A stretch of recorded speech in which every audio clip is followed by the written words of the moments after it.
Où en est-on ce soir de l'évolution de l'épidémie de grippe porcine? Nous irons au Mexique retrouver notre envoyé spécial. C'est là-bas qu'est né le foyer de la maladie. Nous irons également aux États-Unis où l'état d'urgence sanitaire vient d'être décrété. Là-bas, 20 cas ont été confirmés. Scruter tous les visages. Détecter la moindre fièvre. Du Japon au Chili, les aéroports du monde entier installent des caméras thermiques aux descentes d'avions pour prévenir l'épidémie. Le paludisme tue un enfant toutes les 30 secondes en Afrique et entre 1 et 3 millions de personnes par an, selon les estimations de l'OMS. 2 milliards d'individus, soit 40% de la population mondiale, vivent dans les zones à risque, essentiellement dans la ceinture tropicale. Quand on n'est pas content au studio, voilà. Bon de colère en cas de crise, froisser violemment et jeter par terre. Voilà, quand on s'énerve. Donc on fait ça comme ça, énervé.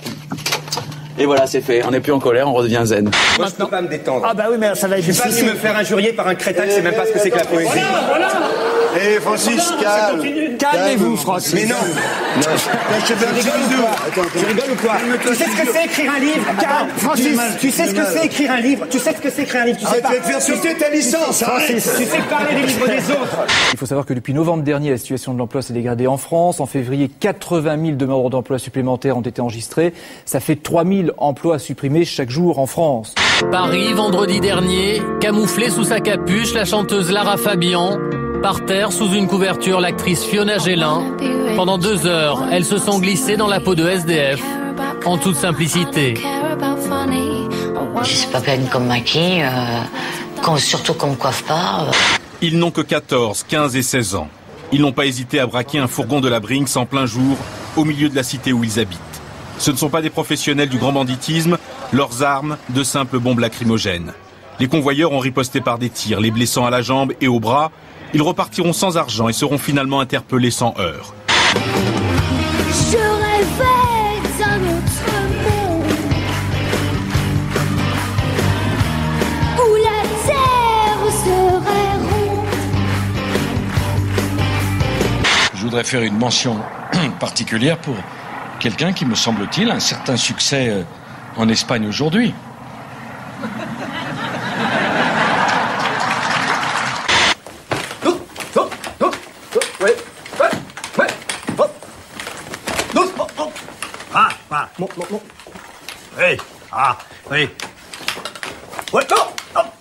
Ça fait longtemps qu'on vous attend ici sur ce plateau car on est absolument ébloui par la silhouette du président de la République qui a perdu quand même 4 kilos depuis quelques mois, qui a l'air en pleine forme.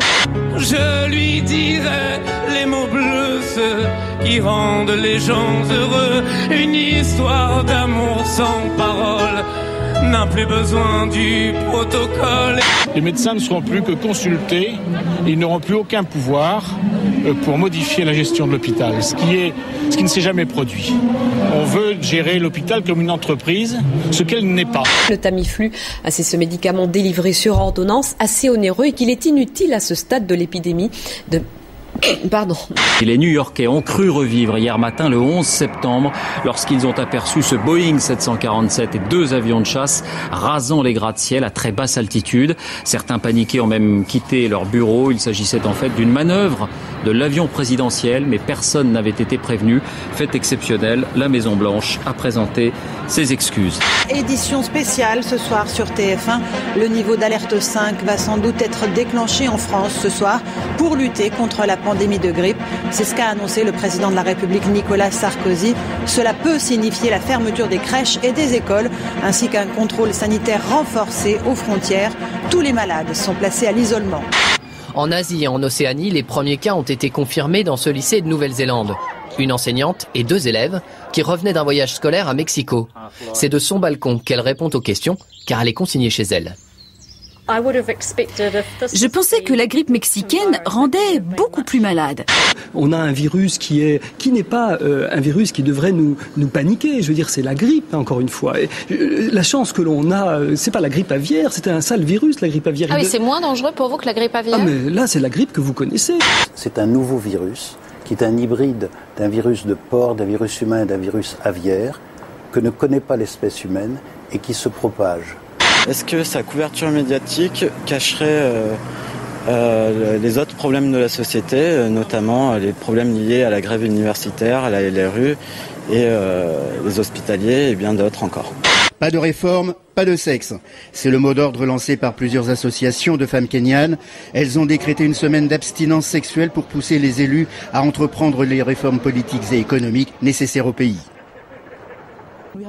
Nous sommes arrivés à la conclusion que oui, le boycott du sexe pourra nous permettre d'avoir des discussions sur le mode de gouvernement et les réformes que nous souhaitons dans ce pays.